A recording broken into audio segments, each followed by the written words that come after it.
All right, how's it going, everyone? This is Demetrius here with Belly of the Beast, reporting for Belly of the Beast. I'm doing an interview here with the filmmakers of Elements of Mutual Aid, Leah Ayer and Payton McDonald. So I'm just going to be talking to them about the documentary that they're developing. How y'all doing this evening? Doing pretty good. Good to be here. We're chilling in our van right now that we've been living out of while we've been shooting this film. Yeah, also doing pretty good. Yeah. It's dope to get to talk to y'all. We met for a bit at the recent anarchist book fair that was put on by Space City Anarchist Organization. That was really great to chop it up with y'all. It was funny. We organization I'm in started following y'all, and then randomly as we were tabling, y'all were setting up. Then I got introduced to y'all, and I was like, "What?" I just followed y'all online. I was like, "What? Someone doing this like sick ass documentary on mutual aid?" Like, yes, follow, and just so it was just Like through happenstance. Like 2 days later, just chopping it up. So, yeah, and I was, I wanted to get with y'all and interview y'all about the work that y'all are doing. I know we're small fries and compared to it's going down. You know what I'm saying? Y'all getting the high level, you know, anarchist coverage. But I appreciate y'all taking the time to chat with us. It's all important. All movement work is important. Yeah, for we try not sure. to put like a value base on that. For sure, for sure. It's Yeah, an honor to be here too. just goofy little jokes. Also, I have already listened to you on podcasts before. Well, okay. Before I met you, so. Don't gas me. Don't gas me. Cuts. Don't gas Yeah. me. I appreciate it. I always get just red in the face like a schoolgirl about that crap. I'm just like, oh. But yeah, can you tell us a bit more about yourselves and what inspired y'all to want to go ahead and create this documentary? Yeah, absolutely. So we're both anarchists and organizers, and have done mutual aid work and organizing in various projects and communities. And mostly we were on the mutual aid disaster relief workshop tour, and having a lot of conversations with different communities, and really craving more visual media to help share a lot of those conversations. So back in a hometown that we lived in, we were doing a bunch of film screenings about things in Rojava, the Zapatistas, and other movement work, and really wanted to have just visual media to share because it's accessible in a way that books aren't necessarily. And I think you can take away different things from getting to see people speak on screen and see them do that work. It brings it to life in a way that like can just make sense for people in a different way. So that was kind of the origin of this project, and it's really bloomed out of that into a pretty ambitious project, but it's going pretty well. Yeah, we both really were attracted to the idea of using the 4 elements. So it's the elements of mutual aid. The first chapter is fire, and it's about the origins of mutual aid. So we're talking about, obviously Peter Kropotkin being one of the first people to politicize the term mutual aid, but mutual aid's existed longer than 1902 when Mutual Aid, A Factor of Evolution was published. The police use mutual aid. They have mutual aid agreements between their precincts, and they have mutual aid benefit societies. So we're getting into this sort of aspect of things too. Like, is mutual aid inherently revolutionary, or is it only revolutionary when we apply it through a particular anti-authoritarian value set? And that's sort of what we're exploring in the first chapter. And then the second chapter, Earth, is all about the structures of how communities are meeting their own needs. Water is about healing from colonial, patriarchal, and gender oppression and disability justice. And air is all about how we're doing it. Like, what does it mean to make decisions that are actually horizontal? What does it mean to build like mutual aid infrastructure for the long term? So hopefully, like, after watching all 4 of the hour-long installments, people have not just like inspiring, I'm like doing air quotes, like experience, but like actually walk away with some new insight, skills, and relations that they can connect with to actually participate in revolutionary mutual aid. For sure, that's dope. That's dope. Well, all that sounds amazing and necessary, and that was going to be my next question. Actually, and you already answered it. Like, what exactly we could be expecting out of the documentary? I know it was a 4-part documentary, and so I just wanted to ask, like, so what? If you could just name like a few collectives and organizations that y'all shot with thus far, and yeah, who have y'all shot with thus far? Just curious. Yeah, definitely. We've filmed about a dozen groups at this point, and we'll be including a few more. We're just about done filming, and then we'll start editing this year. So there will be about 3 groups per chapter of the series. Some of the groups that we're so excited to have met and learn their stories and have such amazing interviews from are Reclaiming Our Homes in Los Angeles, which is a group of mostly Latinx families that were houseless before the pandemic and reclaimed some state-owned housing and have defended that through really extensive mutual aid networks in their community.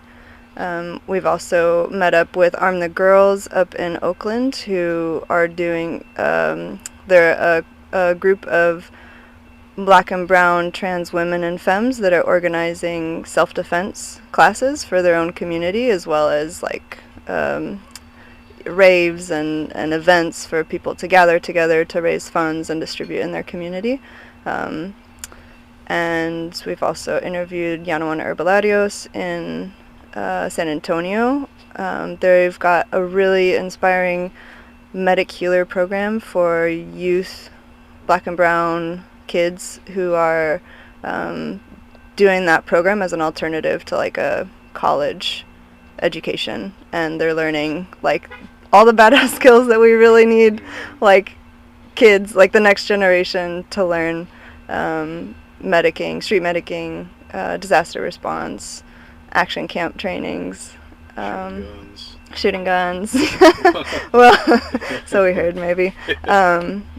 And then we got to go to Puerto Rico and interview a few of the different mutual aid centers down there that started up after Hurricane Maria, which was really exciting to see what they've done. Most of those collectives across the island have reclaimed, rescued, in their terms, school buildings the schools were shut down through austerity measures, so they reclaimed those and then have been running various projects out of them as a community. So that was really beautiful to go meet them. And there's a lot more to that, but those are some of the highlights off the top of my head. Yeah, that's amazing. And I actually want to ask, is there a particular organizations whose work really just connected and like resonated with you? Like, not that any one is better than the other, but what's some whose work is really like stuck out to you? You're gonna make us pick favorites. Yeah, I'm trying to think like who didn't we name that I could say. That is a really difficult question. It's I don't know. Now I'm stuck.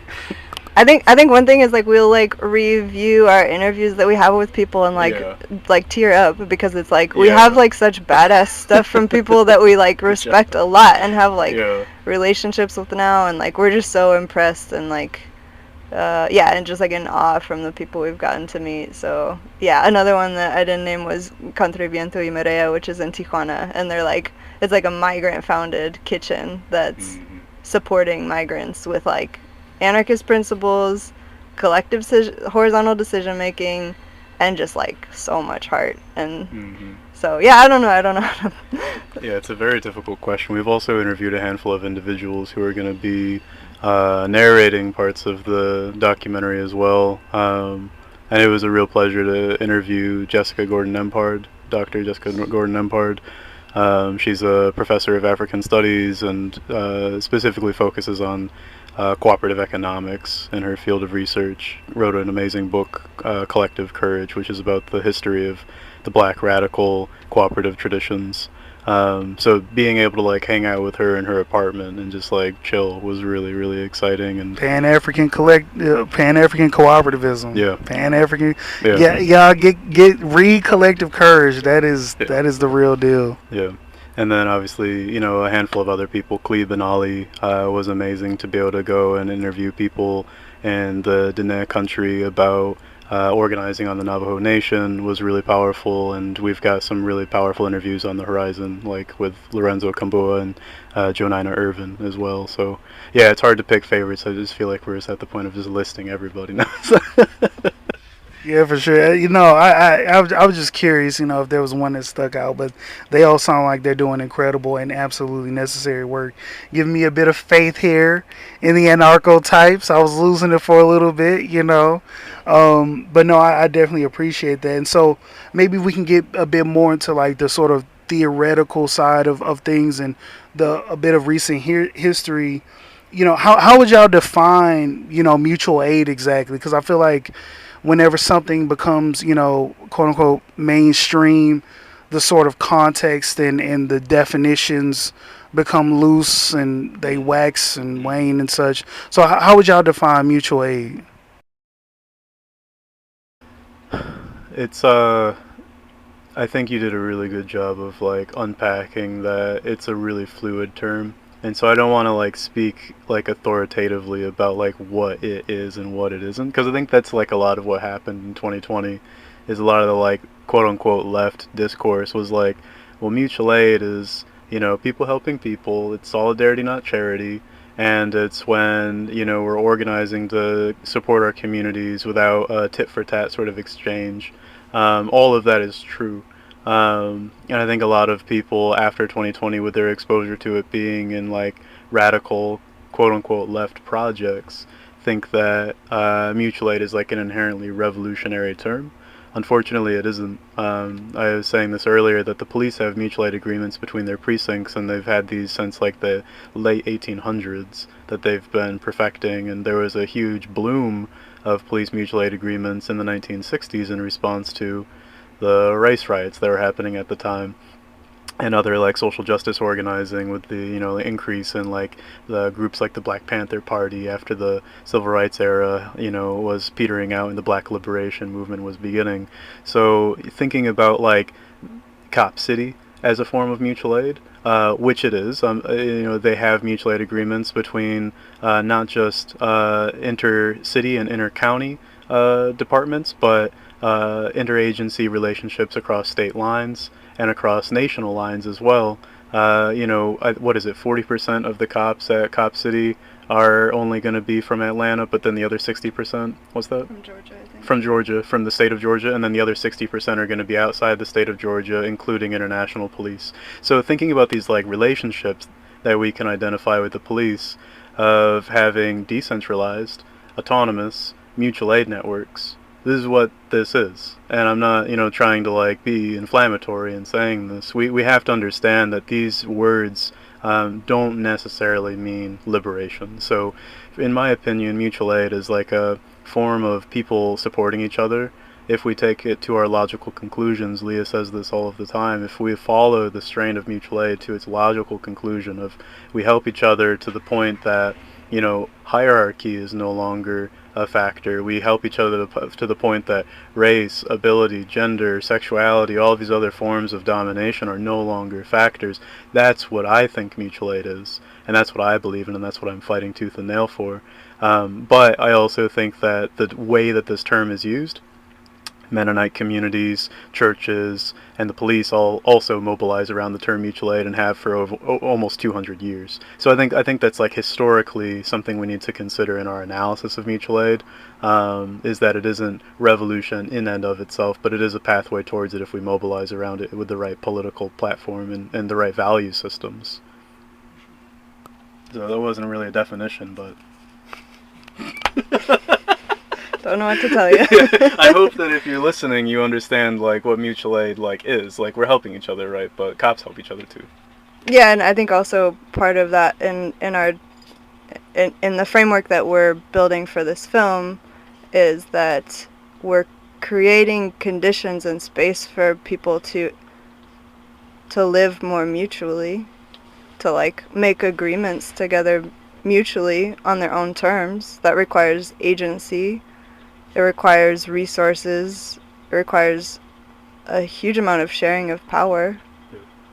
So that is liberatory, you know.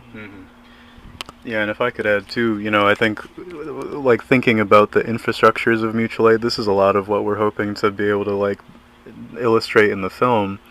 Is it's not just like a food distribution effort or money changing effort. I think a lot of people's experience with mutual aid post 2020 is like moving resources around or opening up like a GoFundMe on Instagram. And these things are incredible forms of direct aid that have helped, countless people and continue to. But that's not where like the borders of mutual aid are. We can also think of, like Leah was mentioning earlier, reclaiming our homes, people liberating space, creating collectives, community land trusts. These are all within the ethic of mutual aid as well. Definitely, yeah. Thank you so much for that.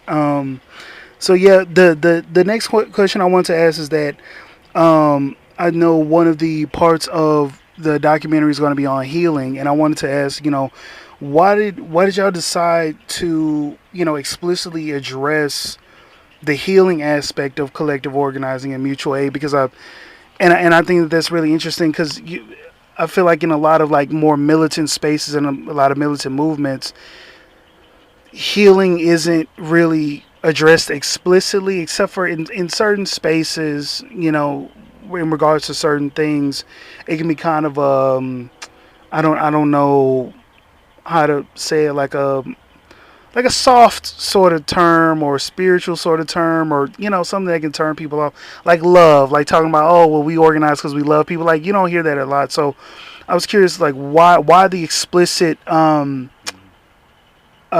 emphasis of like healing communities, healing individuals and such. Yeah, like why would we take a whole like chapter to devote just to that? Yeah, that's a great question. That's actually the first time we've had that question. I really appreciate it. Do you want to take this, Leah, or do you want me to? We think that it's really important to center like feminist disability justice and like sexual liberation and like anti-colonial like issues front and center. And so obviously those things are going to be embedded into all of the chapters, but having the space to be able to talk to like the necessity of creating collective spaces for people specifically to heal from colonial trauma and oppression, we thought was really important. So, with the first chapter sort of opening up like the term itself, like what is mutual aid, and then Earth sort of describing in the second chapter like how does it work? And then with the third chapter, like what does this mean for us then? And I think that question of like thinking beyond just like structures and nation states and flags and great men, like thinking really critically about what it means to become more human, because that's something that has been beaten out of us for so long, for generations. We've lost our culture, we've lost our languages and our food and our medicines and our practices to connect to the universe. And so being able to reclaim those things through militant direct action, through healing spaces that are, like you said, I think a lot of people think that means it's all like a kumbaya circle. But what we've seen in our experience is that these healing spaces are radically militant and driven by explicit political praxis. And so being able to demonstrate, trans women becoming armed and supporting each other and creating mutual aid networks of self-defense is healing, in our opinion. And also like creating spaces where people are reconnecting with their ancestors and relearning language and relearning their food ways is healing. And so we really want to like examine the necessity of like unpacking colonial trauma, racialized trauma, gender-based trauma, and ability-based trauma in this film too. Yeah, that's great, and I love that personally, because like the the sort of spiritual elements in that, and it I feel like in some of the conversations on the left, especially when you're thinking more in terms of like epistemology and how we view the world and stuff like that, there's so much of an emphasis that's placed on like being, materialist and empirical and stuff like that, and all of that is important. The science, the analysis, and all that is important. But I think like if you read thinkers like Murray Bookchin or Abdullah Öcalan and that sort, and folks in that space, they understand that there has to be a sort of integration of materialism and idealism, that there has to be a connection between like analysis and vision, or science and imagination. And so I think that healing can be a sort of bridge to bridge the physical and the spiritual and stuff like that. So I was just curious. I love that. I think that's amazing. That was perfect. Yeah, no, I think like in order for people to be able to show up in the movement as their full selves, we need continual healing. It's not like a one-time activity. Like I go to my like, healing circle and then I'm cured. This is a lifelong process, and so I think that like slow movement and fluidity of water, we really want to emulate in that chapter. Absolutely, especially that always reminds me, especially with black people or just non-white people in general, always having to within ourselves strive for a decolonization of our minds and our bodies, which is a lifelong, a lifelong, very difficult process, but absolutely pivotal and necessary one. So thank you so much for that. Yeah, we can't just go back to Liberia. Yeah, we can. I don't know if we want to go specifically back to Liberia. I don't know about maybe somewhere else. Maybe somewhere else, not specifically Liberia. I don't want to run into General Butt Naked. But yeah, thank you so much for that. That's great. And I wanted to ask. So we saw the concept of mutual aid itself really become more of a thing again, more mainstream, if you will, during COVID, the George Floyd inspired uprisings. And so I wanted to get y'all perspective on that and that sort of recent history. Do you think that was that becoming more, because you saw it talked about in fucking, there was a New Yorker article written by, I believe, this journalist Gia Tolentino on mutual aid and Kropotkin, and I remember seeing a article on like Yahoo News that was from the conversation about Kropotkin. Kim Kelly wrote an article for the fucking Washington Post. Like you're seeing legacy media talk about mutual aid and specifically reference anarchist thinkers like Kropotkin. Mind-boggling shit. I never would have thought we would have got there, right? So I just want to know from y'all's perspective, do you think that was like more of a net positive, maybe a bit of a net negative in some ways because of the potential for co-optation of liberals and capitalism and such, and or was it just like a mixture? Yeah, elite capture is absolutely always something that we need to protect our movements against, and is absolutely continuing to happen with the movement for mutual aid too, with the popularization of that term. I think there was also like a sort of like, the two of us, Leah and I, are not like academics. We're not like pursuing this documentary from an academic analysis. We're on the ground organizers, and so we're pursuing it from like an experiential platform. As anarchists, and so there was a lot of like academic writing about mutual aid that became really like abstracted, and something that I believe is that like the farther that the movement for mutual aid becomes palatable and legible to academia and like neoliberal news outlets like you were describing, I think like the less legible then it becomes for people on the ground, like networks of aunties that are like trying to participate in this shit, which I think is really important and honestly my priority.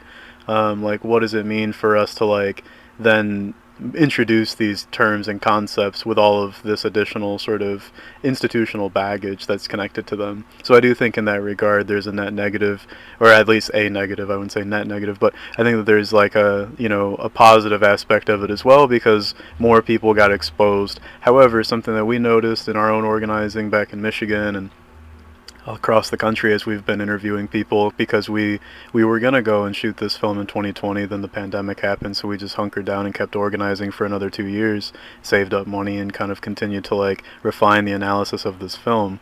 But as we were seeing the pandemic drag on, we noticed that a lot of these mutual aid efforts, and from our own perspective, and then visiting people all across the country through shooting in 2022, we saw a lot of these efforts have a boom and bust cycle of volunteer interest. And so, you know, it wasn't uncommon for a listserv to get started in some, you know, random town, throw a dart, name of town, mutual aid group gets started in 2020, and you know, they get like 500 people on a listserv that are all ready to drive, donate money, you know, and cook meals. And nowadays none of those people are around, and it's a skeleton crew that was probably at their beginning of that operation, if it already existed before the pandemic, you know, and they're more tired now because there was this huge increase in need. There was a huge increase in you know, labor that was needed to be done, and along with that labor then also coordination. So the sort of coordinating tasks then fell onto an already like taxed group of people who had been organizing, and, you know, just kind of kept going without break. A group that I'm thinking of right now is the collectives around DC that have been throwing down, supporting migrants who have been getting put on buses by the governors of Arizona or New Mexico. Is it New Mexico and Texas? It's Arizona and Texas. I always get Arizona and New Mexico mixed up. But anyway, I'm sorry to any listeners. But Arizona and Texas, the governors were loading up migrants onto buses and sending them to D.C. to quote unquote make it the president's problem. And so all of these different people, from the Peace House in D.C. to a number of different migrant support groups in D.C., had been already responding to the pandemic, and then devoted all of their full-time organizing to then taking on thousands of people by the busload, multiple buses a day, to house these people, get them connected to resources, feed them, give them medical attention because people were suffering different injuries and you know, illnesses, and it's just like general consultation and community. And by the time that we had seen them, they had been doing this for months, and this has just continued for over a year at this point. So and doesn't seem like it's going to stop. So like thinking about like how really small, tight-knit groups of people during the pandemic took on way more energy and way more like labor, and then we're coordinating through all of that, and then to see that bust cycle occur, where the hundreds of people that were in these listservs are, you know, back to their lives, you know, or not interested anymore, is really, really sad, and you know, really hard to see when we roll into a community to interview them and see just like a small crew of people who are still grinding and still doing badass community work, but are very tired and don't have the support that they need to be able to continue this work. So that's one thing that you know, I think is a negative. It was a positive at the beginning when we needed all of the support because people were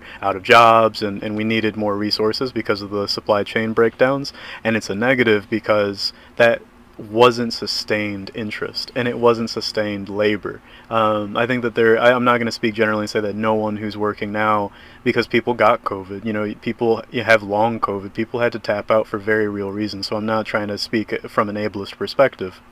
However, I am saying that I think that what we need to do is analyze what that boom and bust cycle was, and how we can then create more energy that's long-term sustained and built around capacity building and care, so that people can continue to throw down, and that the aunties can come into this work and not feel alienated, or like it's a, you know, sort of academic space where people know this weird phrase that they keep saying over and over again. I don't know what it means. You know, like all of this kind of thing. Like, how do we actually get real people in the movement for the long term and not get burnt out in the process? That's the question of the time right now. And I don't think 2020 answered it, but I think it opened up a new interpretation of how to begin answering that question. And have y'all given any thought as to how we could, you know, drum up sustainability and interest in labor at all? I mean, I know y'all not scholars or academics, but I'm just curious in the work that y'all doing. Has you know, the light bulb come and been like, you know what, we should do this, we should do that, you know? That's the key for cancer, man. It's really quite easy. We're gonna tell you how. Right. Next time on Billy. Right. Yeah, the organizing question. Yeah, Have we given it much thought? Well, I was gonna say, and I think this relates, is that I think one of the most like successful things that the establishment and the state did in 2020, when so many people, including Obama and AOC, were using the term mutual aid, or AOC did her workshop with Miriam Kaba about mutual aid, is to Wait, what? Yes. It's true. You can go look at it. You can watch it. But yeah, when everybody was using this term, when they, you know, didn't have any business really using it, from our perspective, is make it feel like it's just a Band-Aid solution. Like, I mean, the world globally was thrown into a very severe crisis when the pandemic started, a new type of crisis to respond to, at least in modern times, and then the uprisings, and so there was like quite an emergency for people to be activated into, and for people to get the sense that like we were just doing this temporarily until like the supply chains could catch up, was really dangerous. And back to normal. Yeah, we were just trying to get back to normal, and there was a lot of really good discussion around like, hey, normal is really bad, and it's actually headed towards even more crises, and so like this cannot just be a Band-Aid, and we're not just trying to wait until the state comes and does its job.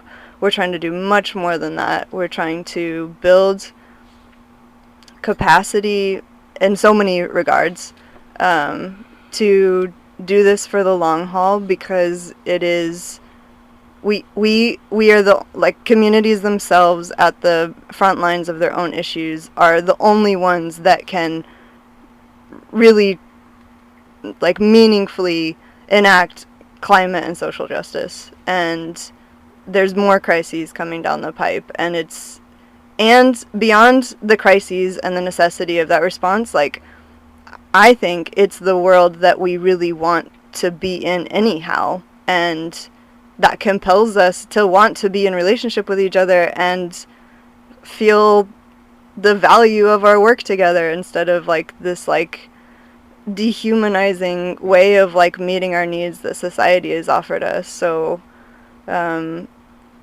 yeah, I think that's like the context that mutual aid came up in 2020, and the ways that it was co-opted, and now that like the pandemic continues today, and like the crises of like police murderings and so much more continue today, we have the opportunity to continue to assert this is every day in our daily lives.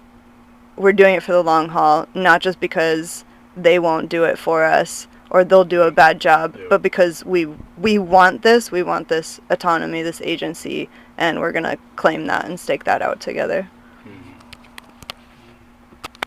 Yeah, mutual aid taken to its logical conclusion is abolition of the nation state. That's great. I need to get that on a shirt. Yeah, that's right. Yeah. Yeah, and speaking of mutual aid, I know a comrade here locally. They actually wrote a piece called and this kind of leads to my next question around, like, you know, get into sort of the more specifics of like organization and get into the practical stuff of organization and alternative infrastructure, a comrade here in the city actually wrote a piece for, I believe, is for the Marxist Center, called "Mutual Aid: A Factor in Liberalism." Oh yeah, we're And familiar. yeah, it caused a big stir on Twitter, especially anarchist Twitter. Um, but it was a really thoughtful piece that had a lot of truth in it. And there are some issues with it. There are some things that I would disagree with it. But this idea that mutual aid will just become charity if it's not connected to a actual militant, like, revolutionary program. And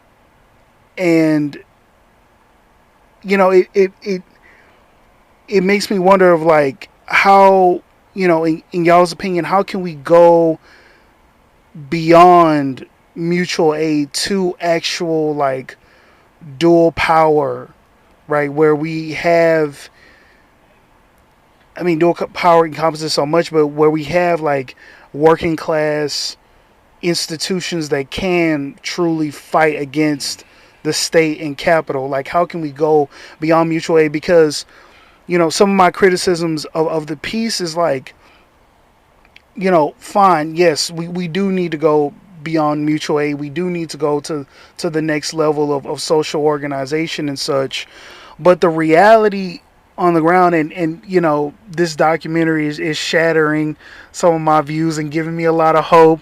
But for a long time, the view for me on the ground is that, look, like, the level of militant self-organization that is a necessary prerequisite to building alternative infrastructure, particularly in the American context, really isn't anywhere. We don't have those ridiculously high levels, like, of the organization and militancy, like in Chiapas with the Zapatistas, in northeastern Syria, Rojava, right? The high levels of militant organization, high levels, right? And it does seem like in the United States context, it's just more like scattered individual projects, and people aren't really talking to one another, aren't in dialogue and in conversation with one another. So because we don't have that level of organization yet, we can't go. It makes me feel like we can't really go beyond mutual aid right now, right? And so a lot of these critiques, while they're true, it's kind of like, I don't know the correct term, like missing the forest for the trees. It's like, yeah, definitely, let's go beyond mutual aid. Let's do the dual power. Let's do the alternative infrastructure. Where is it really happening except for a handful of groups? We're talking about, Cooperation Jackson, Cooperation Tulsa, Cooperation Denton here in Texas that are doing that work, but it's not like a massive national movement that we would need. So I don't know what y'all perspectives on that will be. I think we need more radical stories of people doing this work. I think we need a lot more of that, and I think that's what got us so excited to make this piece, and to also really talk about it as like an experiment that we want to see iterated on by other people. We really need those, like, mythologies, examples, inspirations, and, like, groups that we can find ourselves, like, in solidarity with. Even though maybe I don't personally know Reclaiming Our Homes, I know that they exist, and that, like, empowers me and my community, and I can bring that back to my community and say, hey, look at how they're doing it and what they've learned, So yeah, we need a lot more of that, and are arguing as we're doing this film to, we need more of that. We need more people doing this and creating this type of media, and then we need, I think that will help communities develop stronger solidarity with groups internationally and, like, within the US context as well, and that is, like, a really important factor in bringing mutual aid beyond just meeting immediate needs, but to be in solidarity with other groups' vision for protecting what they've created and are doing for themselves helps people do that at home too. Yeah, like big question that you're asking is sort of like the Black Panther axiom, survival pending revolution, right? Like the mutual aid movement post 2020, because people were organizing for mutual aid before 2020. I think that some people think that, I don't know what some people think. I mean, I'm not going to speak for some people, but I think that some people hadn't had like an exposure to the term mutual aid before 2020, and so have like limited historical understanding of like anarchist traditions in the United States of like different mutual aid infrastructures. You know, I mean, like IWOC, Incarcerated Workers Organizing Committee, is like a form of mutual aid. There's so many other forms of mutual aid that like continue to exist. Anarchist Black Cross, you know, I mean, they're like staples within the movement that I think like haven't been integrated into the movement for mutual aid post 2020 because of this like ahistorical read on what mutual aid is and is not.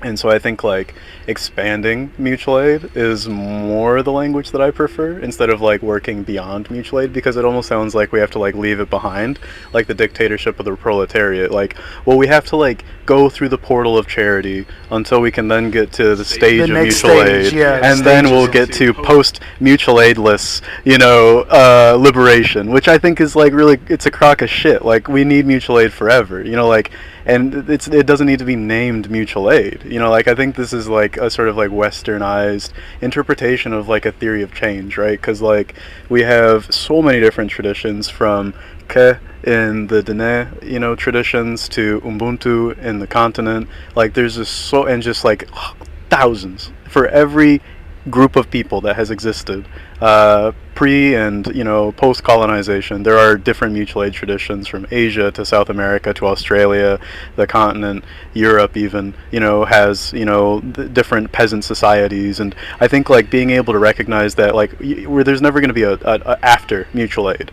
I think that mutual aid like has to be a heartbeat pulse within humanity. And I think like the beating out of that pulse, the beating out of that tradition and that value set, which is indigenous, is exactly the problem. So I think like more mutual aid is necessary, and we also then need to, like you were saying, establish like long-term infrastructure that supports our ability to like not have that beaten out of us every day, which means like the abolition of waged labor, the abolition of like private property and renting. You know, like these things need to happen too. So we were just talking in the cafe a moment ago as we met, about the difference between like militant occupations of land and seizing homes, like reclaiming our homes is doing, and then positioning those houses that they're taking and trying to force them into the hands of the people through community land trusts, versus, and this is not like oppositional, I think these movements can happen and these tactics can happen in tandem with each other,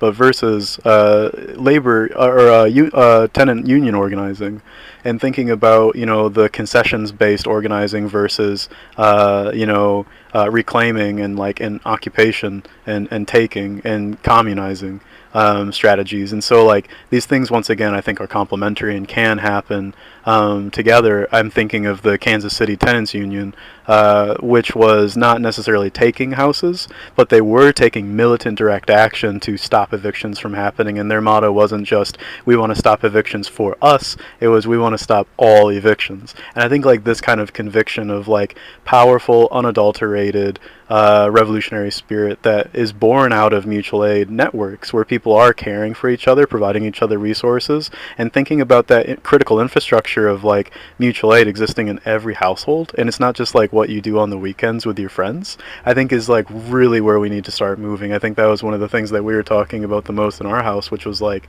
a crazy people house full of people who were like dumpster diving and, you know, like hustling and trying to get like resources every day and living in like, you know, domestic partnerships with each other and being on each other's insurances and trying to minimize our cost of living as much as possible and maximize our like, you know, reliance on each other and interdependence on each other to such a degree that like our cost of living was incredibly low, so that we had more capacity to throw ourselves into the movement and like and build relationships that were long term. And I think like more people that observe mutual aid as not just like an activity that you do in quote unquote the movement, but is an ethic that needs to continue to be defended every single day, is I think exactly where this starts. Because the Zapatistas didn't just like start taking land back because they felt like it. They were doing it because they had long-term indigenous connections to their own cosmology and reclamation of themselves, which is a rooted element of mutual aid. And that's like ultimately what we're trying to talk about here. So I really hate, honestly, the factor of liberalism piece, because it speaks from this sort of like grow up kind of analysis, like, oh, okay, yeah, the mutual aid is fun, but then we got to get to the communism, right? Which means the implementation of like survival programs by a state apparatus. And I really absolutely despise that theory of change, because I think that that's just more repression. A worker's state is no state for me. I want no state at all. And so like thinking really critically then about like how is it that we as black people who are colonized here in America build solidarity with Diné people who are reclaiming their own legacies of Ket and kinship. Like what does it really mean for us to be building cross-racial solidarity against colonization and reclaiming these traditions and using that as the catalyst for long-term sustained change, not just like activities that you do on the weekend and then like we build a dual power structure and then and in like the stage-based like kind of linear trajectory of revolution. This is a non-linear process. So I think that's my response to that. Yeah, yeah. You pulling out the big guns, cosmology. You pulling out the big. That's what they say. No. Absolutely. Like, I mean, we're talking about really decolonizing mutual aid, and we're talking about looking at mutual aid. You know, some of the comrades here critique what they call, you know, having an activist mindset versus a true militant, you know, revolutionary mindset. But it's like. We're talking about mutual aid as being a social relationship and a social ethic that, you know, when it's a part of our day-to-day lives, like we're not going to really have a word to specifically designate what it is. And I think, yeah, one of the flaws of that piece was a factor of liberalism piece is, you know, the emphasis on unions, because there was an emphasis on fighting organizations. And fighting is necessary, but what we're talking about, you know, in my opinion, is, you know, fighting and building. You know, Cooperation Jackson pushes that, fighting and building, or I know a Marxist theorist, I believe John Holloway, he talks about being against but going beyond, right? So we're talking about prefiguration, right? And another big word, but what I mean by that is embodying in the here and now the social values and principles and relationships in that we want in the future, here and now, right?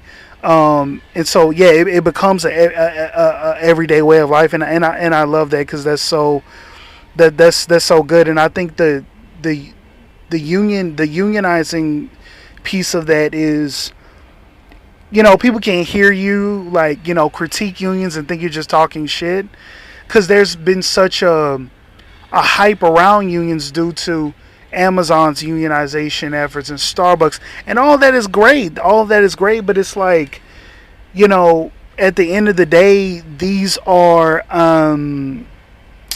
forms of organization that are, like you said before, based upon collective bargaining, which is essentially a concessions based, like you said. It's about the negotiations between the ruler and the ruled. Well, what we want is to destroy the system and the structure that designate that this group are the rulers and this other group is the ruled. I mean, that's the whole point. So I love those answers, but yeah, I want to make sure I'm respectful of y'all's time.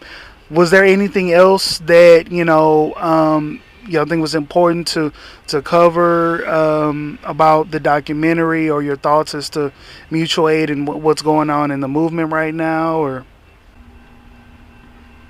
I think I'll just sort of compliment what you were just saying a second ago. I think this is a really great role, and you know, I'm looking forward to, you know, hearing the commentary that comes after this.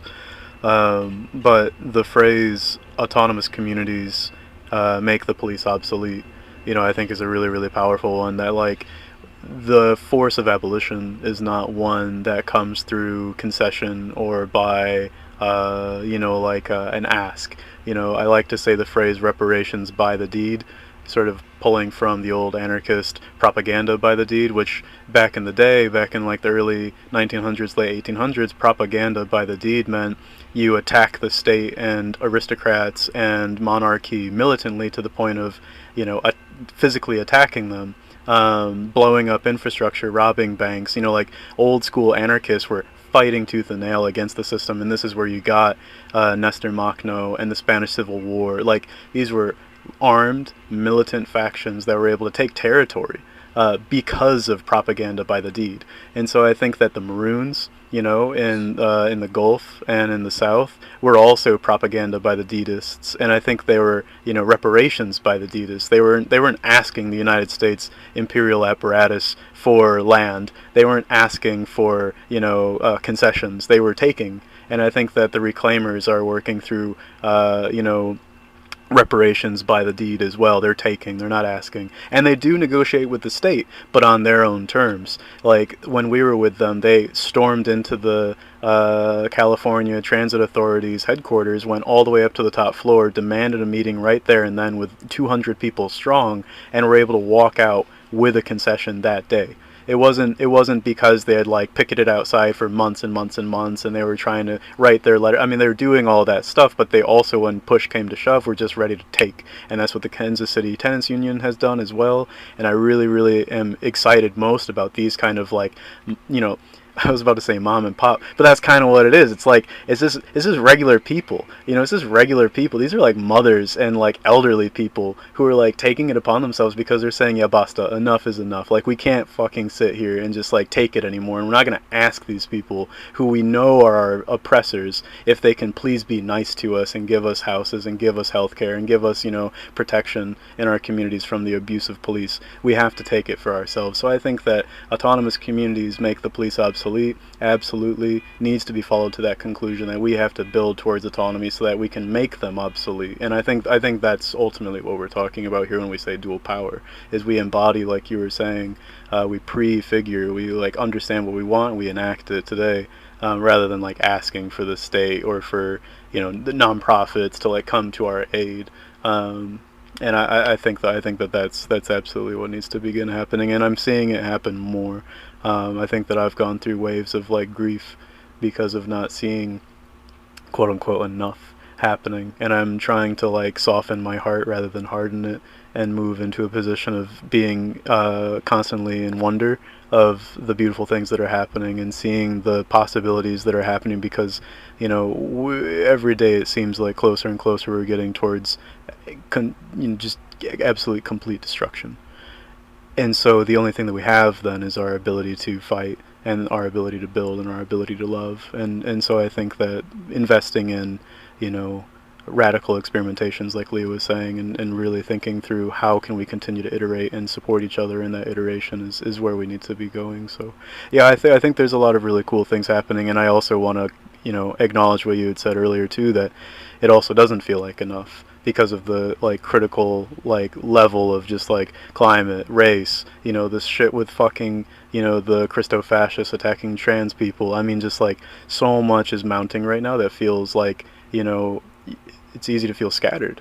How do we approach it all at once? Well, we can't. We have to like have trust and faith in our comrades that we're building towards a collective liberation. I think that's what that means. Oh, but Trump going to jail, so it's over, guys. It's done. Yeah, everything is fixed. It's over. Yeah. How do we know that's not just AI? Yeah. Trump. No. Yeah. Oh yeah, I mean, the liberals are just masturbating to the lapping news that right shit now. up. They're just eating it up, just like they did at the fucking beginning, man. Yeah, absolutely. It's a joke, but thank y'all so much for the time y'all spend. Please plug whatever you want to plug. Social medias. I know you're doing your fundraiser, so just tell the folks where they can contact y'all, where they can when the documentary does drop, where can they watch it, all of that good stuff. You can check out our website, theelementsofmutualaid.com, and we have a subscription to our little blog that we've been trying to keep up with. Also, links to all our social medias are there as well. Our Instagram, the .elements.of.mutual.aid. We have a Mastodon, YouTube, PeerTube. Right now we have a fundraiser going on until May 4th, and we're raising money to get us into the editing phase. We're finishing up filming and getting into editing. We have a really beautiful t-shirt that we designed with a friend, Andrea Ene, that people seem to like, so check it out. It's a Autonomous Communities Are Beautiful ACAB shirt, and yeah, we're really interested in collaborating with people, illustrators, musicians, and people that just want to talk and think more about this stuff. So reach out to us in any way. We're always checking our stuff. Yeah, and we're still filling some blind spots. You know, we've only been 2 people living in a van doing this on our own dime. We don't have producers behind us. We don't have like a big, you know, sort of like a gatekeeper, you know, industry, you know, advisor who's like supporting us in any kind of way or anything like that. It's just the 2 of us and our relationship. So we've opened up our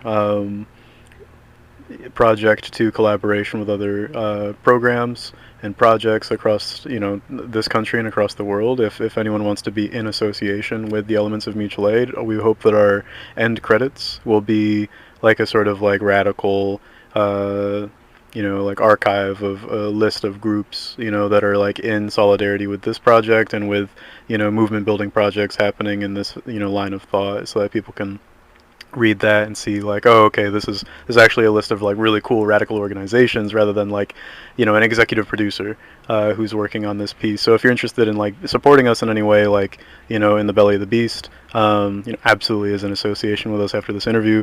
That's just like so exciting to be supported by a radical community. So I really wanted to like extend that out there too, is that we're doing this to build relationships, not to build any sort of like documentary career or whatever the hell. We're not going to film festivals. We're not going to be, well, at least not like Sundance, Tribeca, stuff like that. Like maybe Working Day Films has its own festival, which is more in our alignment. But going to festivals requires us to like have all of these restrictive, you know, practices with our filming, and we can't have it online for free and all of this kind of stuff. So we're not taking that approach. We're going to be doing a screening tour in 2025. So if you want us to come to your community, please reach out and we can talk about figuring out what it looks like to screen in your hometown. For sure, yeah. Hopefully, folks here, you know, reach out. We'll reach out, get y'all screening here. You know what I'm saying? Might occupy a theater with force. Put it on the screen. You know what I'm saying? Quit fucking around. Yeah. You know what I'm saying? But no, thank y'all so much. This has been a great conversation, and I love the fact that you're doing this art and you're doing this.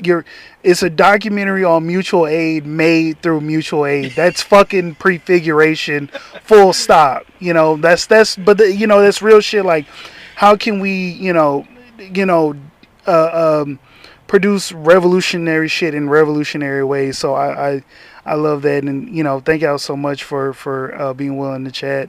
I'm Demetrius with Belly of the Beast, and thank you everyone for listening. You know where to find us: YouTube, Twitter, IG. Reach out to us, subscribe, like, share, all that good shit, and please make sure to support these folks in this amazing project that's going on. So we will talk to y'all soon. Have a good one.